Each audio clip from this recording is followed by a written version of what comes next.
7 मार्च 2024 को 33 वर्षीय बिरसू नाम के एक युवक की मौत हो जाती है। कहा जाता है कि वह शराब का आदी था और अत्यधिक शराब के सेवन के कारण ही बिरसू की मौत हुई है।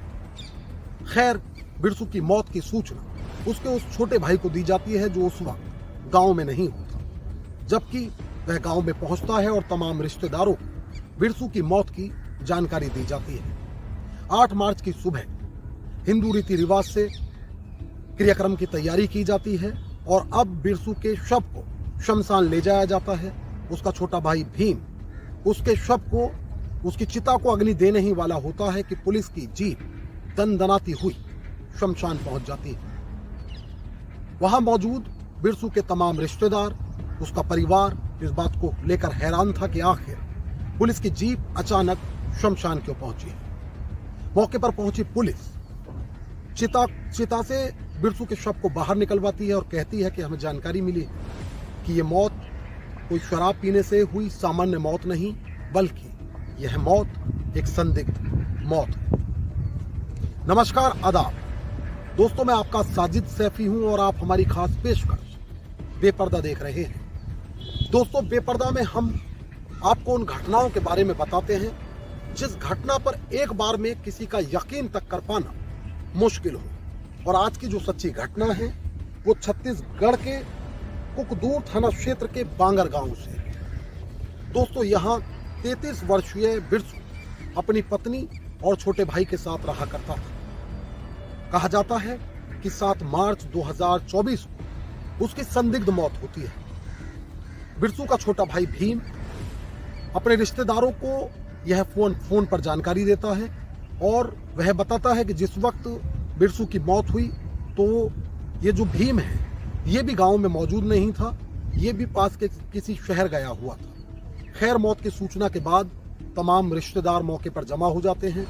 चूंकि बिरसू पेशेवर शराबी बताया गया, कहा जाता है कि वह शराब का आदी था, तो ऐसे में इस बात पर हर कोई यकीन कर लेता है कि बिरसू की जो मौत हुई है वो अत्यधिक शराब के सेवन के कारण ही हुई है। खैर, बिरसू के अंतिम संस्कार की तैयारियां की जाती हैं और उसके शव को शमशान लेके जाया जाता है। लेकिन तभी कोई पुलिस को इसकी सूचना देता है। कोलकाता पुलिस से कहता है कि ये जो बिरसू की मौत हुई है ये कोई शराब के कारण नहीं हुई है, बल्कि किसी घटना की पर्दादारी की जा रही है। पुलिस सूचना को गंभीरता से लेती है और गांव में पहुंचकर बिरसू के शव को चिता से बाहर निकलवाकर पंचायतनामा की कार्रवाई करती है और उसके शव को पोस्टमार्टम के लिए भिजवा देती है। और ये पूरा गांव, ये पूरा इलाका, यहां तक कि जिन पुलिस कर्मियों ने बिरसू के शव को पोस्टमार्टम के लिए भिजवाया था वो तक भी उस वक्त हैरान रह जाते हैं जब पोस्टमार्टम रिपोर्ट में यह पता चलता है कि वाकई बिरसू की मौत अत्यधिक शराब के सेवन से नहीं हुई, बल्कि उसकी गला घोंटकर हत्या की गई थी। पुलिस यह तो जान चुकी थी कि बिरसू को कत्ल किया गया, लेकिन अब यह पता लगाना था कि आखिर कातिल कौन है। अब पुलिस ने जो इस घटना की कड़ी है उन कड़ियों को जोड़ना शुरू किया। पहले पुलिस ने गांव में पूछताछ की, बिरसू के बारे में जाना, बिरसू के पारिवारिक पृष्ठभूमि के बारे में जाना। अब पड़ोसियों से पता चला कि बिरसू का जो छोटा भाई है उससे कुछ दिन पहले बिरसू का विवाद हुआ था, यानी भीम और बिरसू के बीच किसी बात को लेकर विवाद हुआ था। लेकिन ग्रामीण यह बात बताने में असमर्थ थे कि आखिर विवाद दोनों भाइयों के बीच हुआ किस बात को लेकर था। अब पुलिस बिरसू की पत्नी से पूछताछ करती है। उस वक्त पत्नी पुलिस को कोई भी जानकारी देने से इनकार कर देती है। उसके द्वारा यह कहते हुए इनकार किया जाता है कि वो उस विवाद के बारे में, उस झगड़े के बारे में नहीं जानती है। यहीं से पुलिस का शक गहरा जाता है।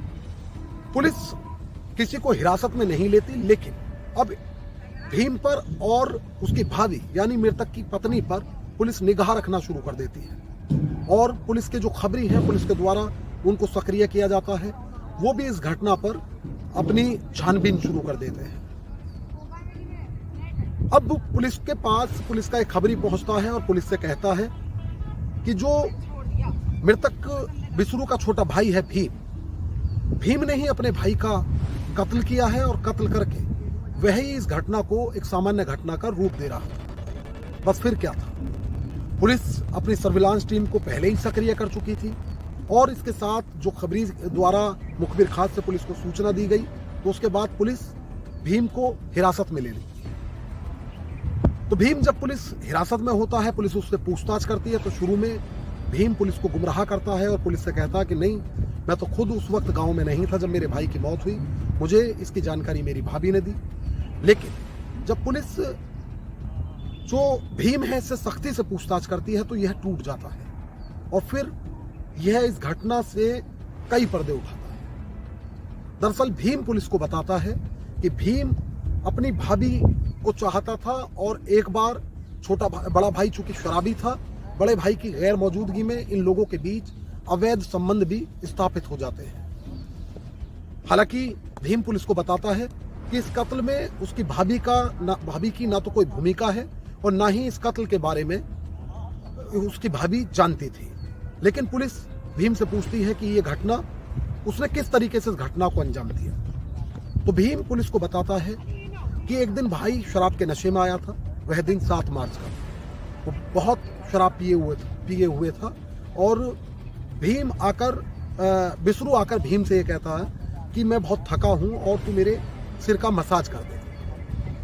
तो जो छोटा भाई है भीम, वो तेल लेकर उसके पूरे शरीर का तेल से मसाज कर रहा होता है और इसी दौरान भीम बिसरू का गला दबा देता है और भीम बिसरू का उस वक्त गला दबाए रखता है जब तक कि उसके सांस की डोर नहीं टूट जाती। इस तरह पहले भीम बिसरू को कत्ल कर देता है और अब उसे डर होता है कि ये बात जब घर से बाहर जाएगी तो ये बात पुलिस तक पहुंचेगी, इसलिए वो इसे एक सामान्य मौत का रूप देने की कोशिश करता है और वो अपने तमाम रिश्तेदारों को ये बताता है कि उसका भाई 7 मार्च की रात इतनी शराब का सेवन करके आया कि उसकी अत्यधिक शराब के कारण मौत हो गई है।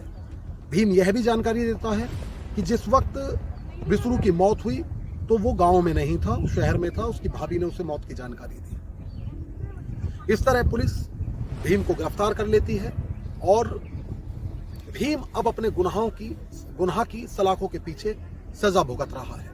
तो दोस्तों, आज की ये सच्ची घटना छत्तीसगढ़ से थी, जिसमें आप ये जान पाए होंगे कि किस तरह एक भाई खुद अपने भाई का हवस के लिए, वासना के लिए कातिल बन गया और कितने शातिराना अंदाज में उसने इस कत्ल को करके कत्ल को छुपाने का प्रयास भी किया। हालांकि कहा जाता है ना कि गुनहगार कितना शातिर क्यों ना हो, लेकिन वह कानून के फंदे से बच नहीं पाता।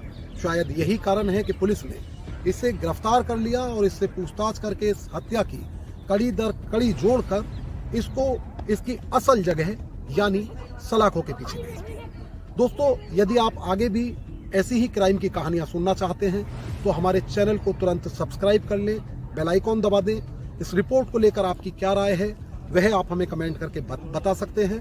और यदि आप हमें सपोर्ट करना चाहते हैं, आप चाहते हैं कि हम आपके बीच ऐसी कहानियां लेकर फिर हाजिर होते रहें, तो हमारे चैनल को तुरंत सब्सक्राइब करके हमारे इस वीडियो के लिंक को ज़्यादा से ज़्यादा शेयर कर दें। नमस्कार।